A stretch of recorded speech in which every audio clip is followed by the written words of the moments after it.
This is Kathy Biehl of EmpowermentUnlimited.net with Astro-Insight for November 2022.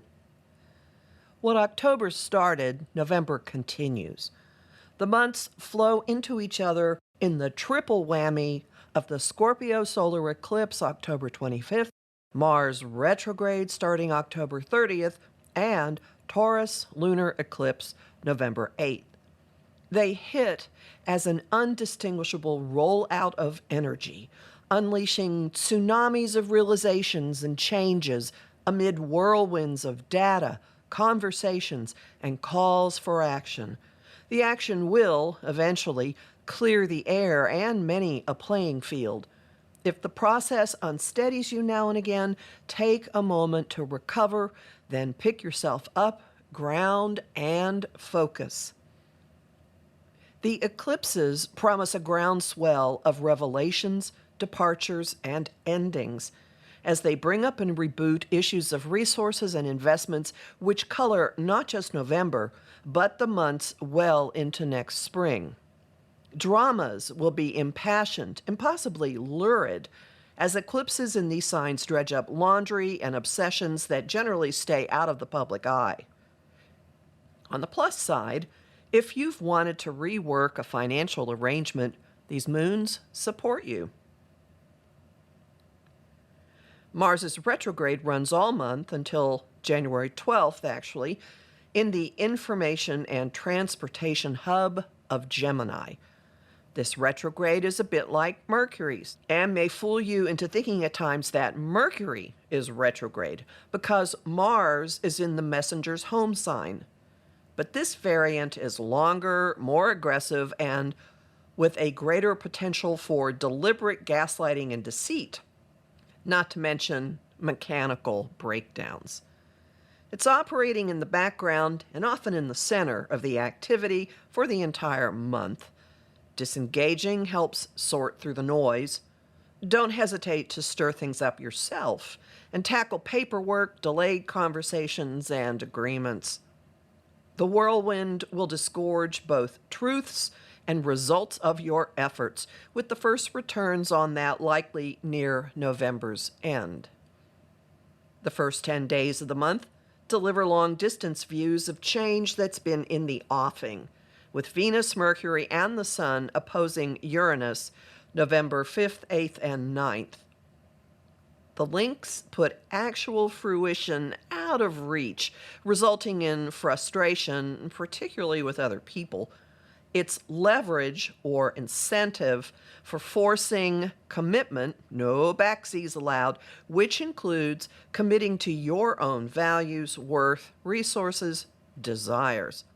When Venus squares Saturn November 7th, somebody might be saying no, and that somebody might be you.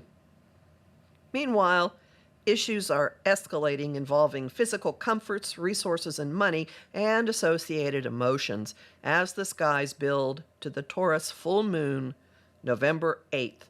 It's a total lunar eclipse, conjunct volatile Uranus, a combo that means anything can happen except maintaining the status quo.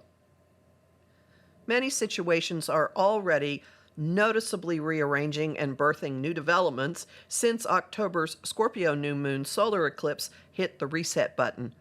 If that event installed a new operating system, the current skies are revealing and deleting junk, corrupted, redundant, and outmoded parts of the old system.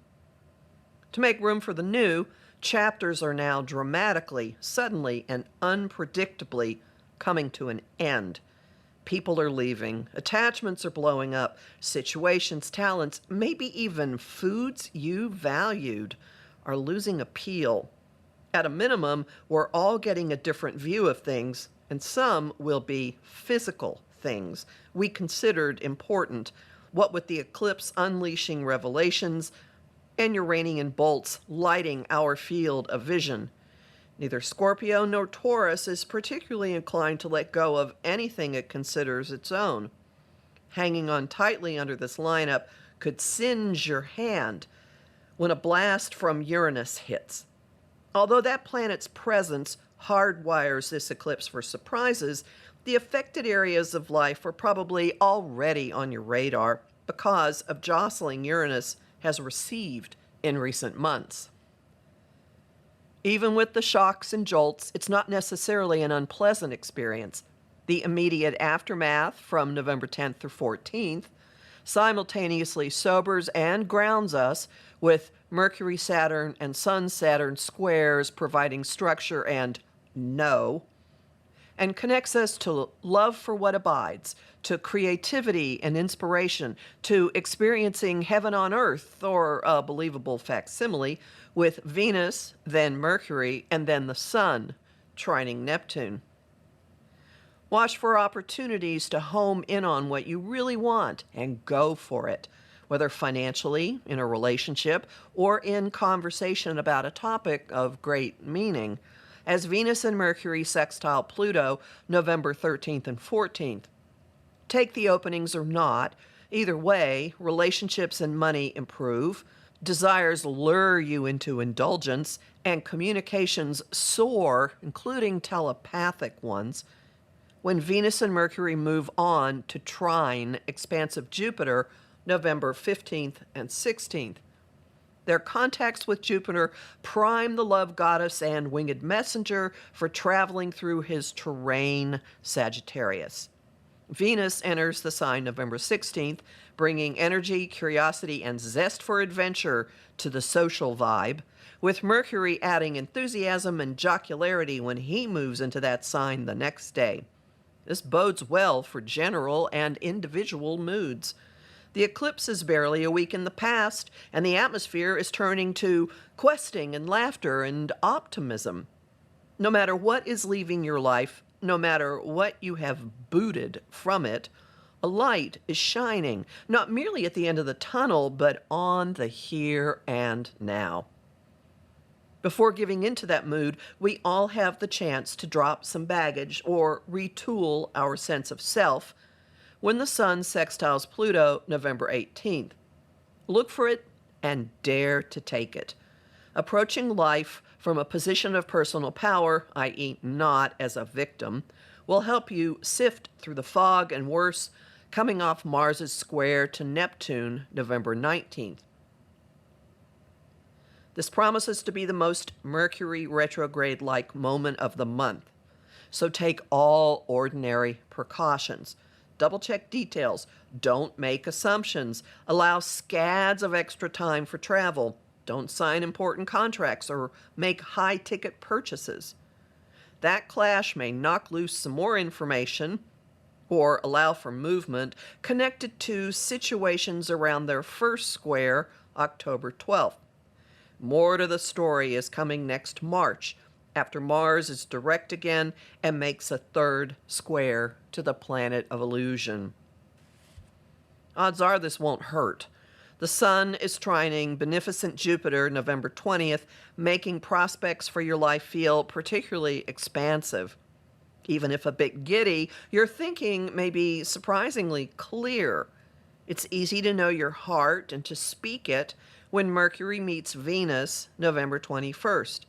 By the time the Sun gets on board the Sagittarius Express November 22nd, life could be feeling pretty darned enjoyable.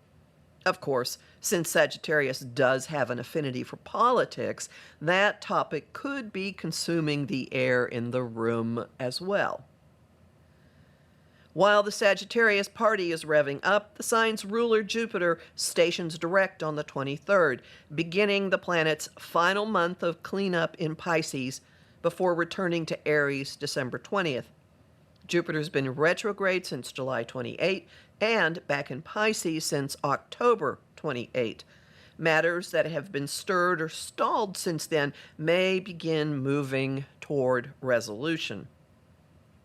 Jupiter's direct station coincides with the Aries new moon. Jupiter is part of the event in an out-of-sign conjunction to the moon, 28 Pisces 48 degrees to 1 Aries 38 degrees, and its seeds of boldness and self-actualization are getting injected with miracle grow. See what develops by the time Jupiter hits the new moon's degree at the end of December. and see if the Sagittarius emphasis doesn't translate into a lively Thanksgiving holiday weekend in the U.S. It encourages travel. Remember to pad your timetable to leave room for Mars's retrograde delays and reroutings. One form of sympathetic magic to vent the energies would be watching trains, planes, and automobiles. Energized, optimistic, and motivating, the atmosphere has room for the gift of stability. It comes from the easy flow of a trine from Aries ruler Mars to Saturn, the planet of order and adulting. However much dust the Mars-Neptune square kicked up, structure is descending upon situations and encouraging responsible responses. If the Mars-Neptune square forced out evidence of gaslighting or deceit, ramifications and consequences are likely now. Don't worry if you can't draw any connection to that square. After all, it is fuzzy. The trine is also calming and bringing structure to the flurry of information flying off Mars's retrograde. Something may become clear. Something may take on contours that you can grasp. You may be in a bit of an observer mode as this happens. Oppositions from Mercury and Venus to Mars complicate the situation, requiring compromise in conversations and relationships, though if you step out of the my way or the highway thinking, you may see an opening to reach agreement. Ultimately, the trine's importance is calming you down, settling you down, and bringing maturity and wisdom to your thoughts and words. See what you've accomplished? You can learn more about the Taurus Scorpio eclipses in my talk, Living in the Material World, which is available in the shop at my site, empowermentunlimited.net, where you can sign up for my mailing list, listen to my weekly podcasts, and book a session with me. I'm Kathy Biehl, a professional astrologer with more than 30 years' experience. I host the show Celestial Compass on Om Times Radio on the first and third Monday of every month at 5 p.m. Eastern. I also host lively conversation on Facebook at Empowerment Unlimited and the group, the Astro-Insight Lounge. I have lots of bonus content at patreon.com/Kathy Biehl, including a long article about the Mars retrograde, and I am deeply grateful to the people who support my work there. I'm on Instagram at KA Biehl and on YouTube at the Professional Aquarian channel.